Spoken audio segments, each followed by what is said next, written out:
C'est vrai qu'en ce moment, Lyon, en tout cas, depuis le derby, se porte mieux, avec notamment certains joueurs qui m'apparaissent plus en forme qu'ils ne l'ont été, et notamment Nabil Fekir. Il était critiquable, il est mieux, et il faut le dire aussi. Ce que je vais dire n'enlève rien à la dureté de mes propos concernant Lyon, la politique de Jean-Michel Aulas. Je ne reviens pas là-dessus. Ce que je note, c'est que Lyon, et on y est habitué depuis pas mal de saisons maintenant, aime le rebond, aime jouer avec la Ligue 1, aime jouer avec ses nerfs et les nerfs de ses supporters dans des saisons qui parfois ressemblent à des grands 8, des moments où on démarre mal, on finit bien.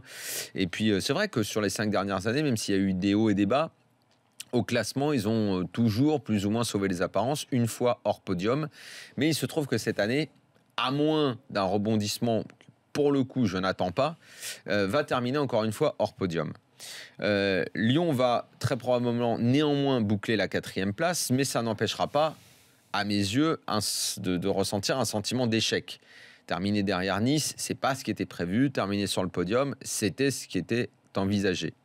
Donc, à ce stade de la saison, et au moment où l'entraîneur, me semble-t-il, récupère tous ses joueurs, et comme je le disais tout à l'heure, ils sont tous plutôt en forme, et avant que certains joueurs du club, qui ont beaucoup donné à ce club, ne se cassent, parce que c'est ce qui risque d'arriver, eh ben, j'aimerais bien un feu d'artifice. Alors, ça ne veut pas dire qu'il va arriver, mais je suis donc, et c'est mon avis tranché, pour que Lyon boucle très rapidement cette 4e place, qui sera un moindre mal dans cette saison pour le moins agitée, et se concentre à 3000% sur l'Europa League. Je veux que Lyon, il y a sur le papier 2 clubs qui doivent être plus forts que Lyon. En termes de budget, de classe de joueurs. Et encore, le problème, c'est qu'il y a un des 2 clubs contre qui ils sont tombés, non? Exactement. Mais voilà. La vérité, elle est pour jeudi 9 mars et pour le jeudi d'après.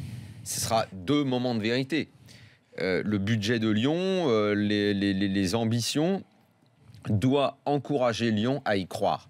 Non seulement contre la Roma, qui va être dans une course à Rome en ce moment, on se dit que le titre c'est encore jouable, même si c'est pas très lucide d'y croire, parce qu'il y a quand même un gros écart avec la Juve.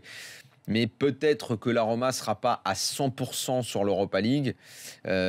Lyon, lui, doit l'être à 100% et faire cette performance qui sera de sortir la Roma, et ensuite de se dire que tout le monde est à sa portée. Même Manchester United en rêvant d'une finale, ou s'ils les croisent avant. S'ils perdent contre Man United, personne ne leur en voudra. Qu'ils jouent le coup à fond, mais qu'ils le jouent dans toute cette Europa League. La 4e place, elle sera bouclée. Je ne pense pas que maintenant ils vont s'écrouler à nouveau.